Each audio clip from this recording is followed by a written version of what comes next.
On today's Cardinals Legends series, a couple different roundtable discussions. One focuses on the trials and tribulations of the 1996 team. The other is a conversation with three different eras of Cardinals starting pitchers. It's the Cardinals Legends series, Roundtables. Welcome inside our Fox Sports Midwest Live studio inside Ballpark Village. I'm Pat Paris. On this program, we sit down three Cardinals at a time to talk about a variety of topics. The first half of this program will concentrate on the 1996 team. It was Tony La Russa's first season as the Cardinals manager, and three key members of that team, Andy Bennis, Tom Pagnozzi, and Brian Jordan, give us a look back at a team that went through some real growing pains early on. Oh, Ozzy's going to strike out. As it's strike three swinging. We don't have enough time to show them all. He takes strike three. Long one to right. That ball is gone.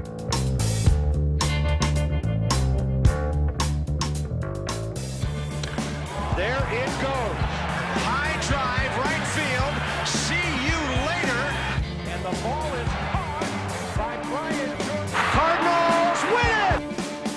It was a long time ago, wasn't it, Brian? We had some ups and we had some serious downs, but in the end, I mean, we just came together as a team, and we pushed each other as players, and that's, I think, it really, you know, remember the start of that season, man, it was downhill quick. We were talking earlier, I can't remember what we started off, but we were like 14-28 or 16-28. We had a big blow up in San Francisco. Tony flipped over everything in the dugout after a game, and all the food, the food, the drinks. Hey, it was like, you guys can't compete on the field. Go compete for dinner with the general public. And he threw all the food over. You know, we got off to a real bad start, and you know, it was a completely new staff. You know, they were trying to implement the way they want things run, and we just weren't meshing. And the thing is, we got together as players. We got together in L.A. because we went from San Francisco to L.A. and we sat. Everybody was there, but Eck, because Eck stayed in Oakland because we were coming from San Francisco. We had an off day, and we sat around for 2.5 hours in a hotel room talking about how we have to rally as players, as teammates, or it's going to be miserable. We're in the middle of May, and we're not off to a very good start.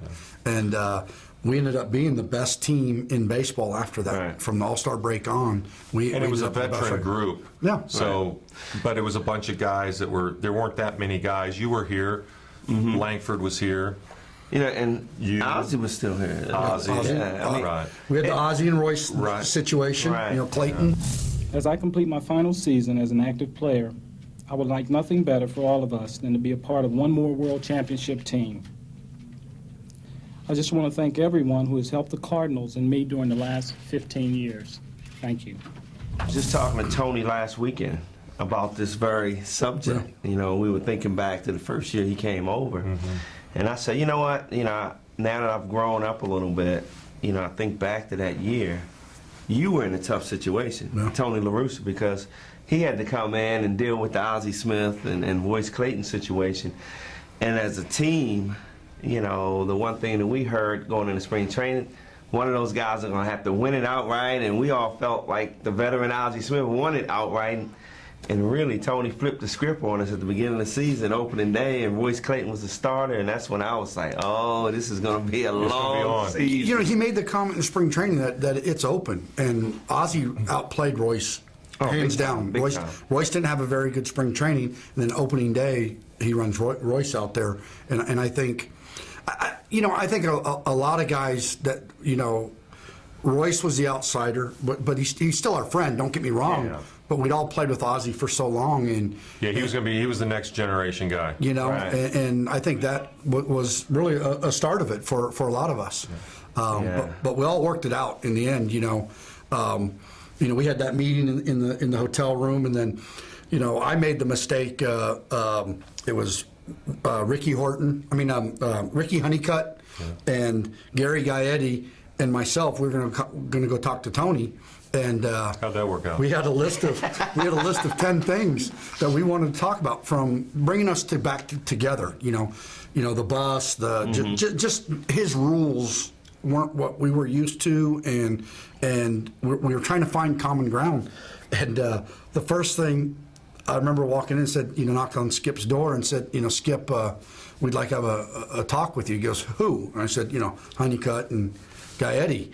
Well, the first mistake was when we were walking in there, Honeycutt goes, hey, you've been here the longest, you talk. And I should have said, well, you've known him you played for 10 years. Yeah. So as soon as I said that, we had a players only meeting, he goes, well, what coaches were there? And me being sometimes when you give me a bad question like that, I'm going to respond. I said, well, you're a smart guy. Or I thought you were a smart guy.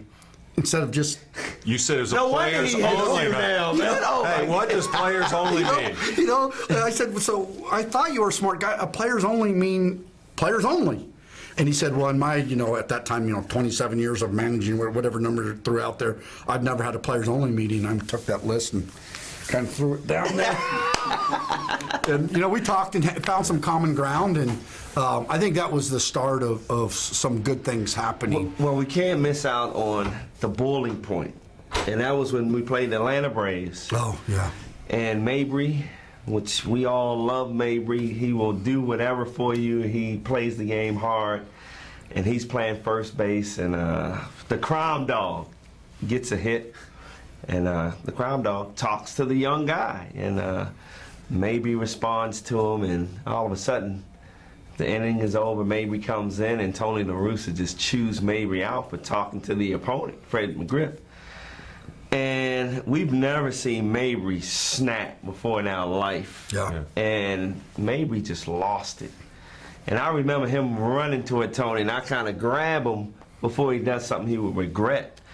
And I think that really got the separation started. Coaches here, players here. And at the end of the day, I mean, we just had a serious powwow in the clubhouse. I mean, coaches yelling at players, players yelling at coaches, but... Which that happens when the team's not playing well. Yeah, without doubt. That happens. It's every year. Every bad team. Good teams maybe have a little bit of that, but they don't have as much of that. Good start to that conversation so far. More from all three coming up as they look back at what went wrong in the NLCS after sprinting to a 3-1 lead. That's ahead on this Cardinals Legends series.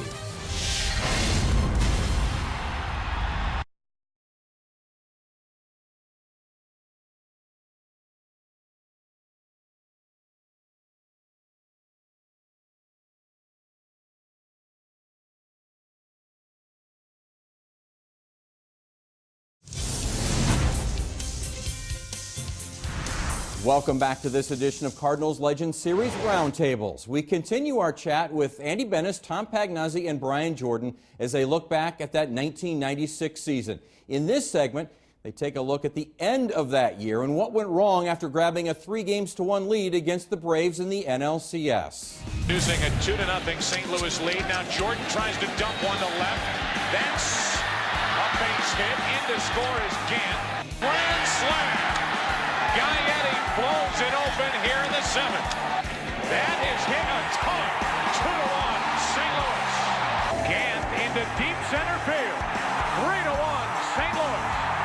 Into left center field, pretty well hit. 2 runs are going to score. Tough play.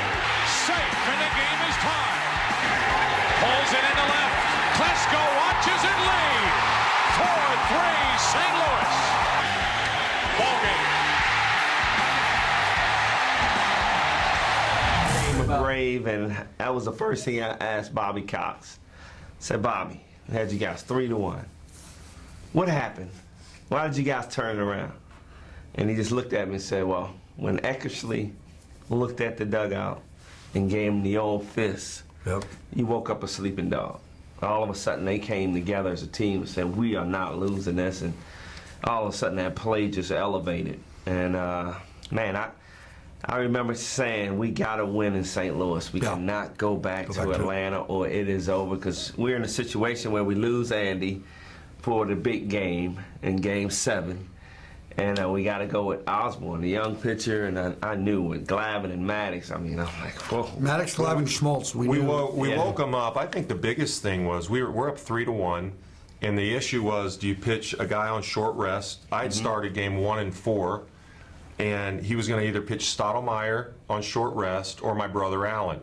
And hindsight, Stott came back early. They scored, I think, 8 in the first couple innings, and game was over. And then you have Maddox Glavin in the next 2 games. Right. In hindsight, you think, okay, you got a young kid who's my younger brother. Pitch him at home. Give Stottlemyre an extra day. Yep. And take your shot with him and Maddox if you don't win it at home. And, you know, it didn't work out like that. We started Stott, and, you know, they just thrashed us. I think it was 15-0, and then it was on. But I think you can have a lot. It's one thing when the other team does something. I remember sitting in the dugout saying, that's not good.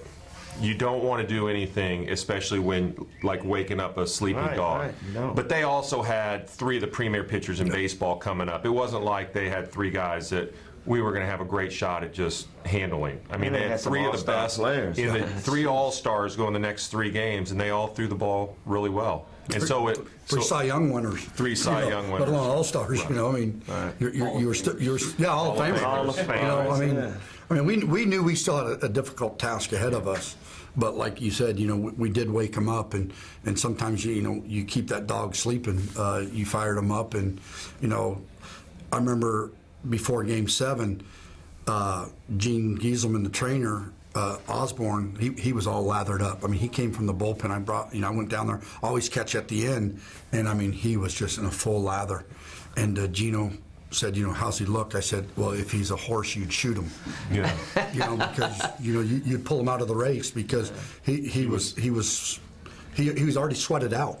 Yeah. And I mean, before we could get somebody loose. Well, I was the guy that came in to face 7-0. The leadoff guy, 6-0. Yeah. Well, yeah. I mean, I remember that early. I want to say the first inning. It was the first inning. When I had to face the loaded Glavin up, and then Ron Gant dives in left field and miss instead of just letting it playing in front of you and holding the 1. He dives. Ball gets by, and I'm running over there saying, it's over. Yeah. Holy cow, Glavin gets a triple. Yeah. Base clearing triple, so. We really appreciate these former Cardinals giving some very interesting insight throughout this program. Always fun to see former favorites back to talk about their time under the arch. From our Fox Sports Midwest Live studio at Ballpark Village, I'm Pat Paris. Thanks for watching.